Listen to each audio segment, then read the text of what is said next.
మంచి చెడుల ఫలితపు లెక్కల్లో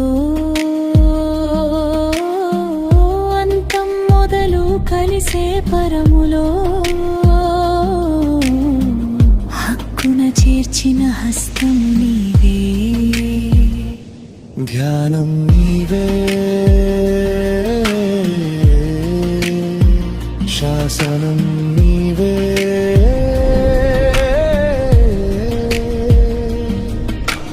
కోటి సూర్యుల కాంతివి నీవే,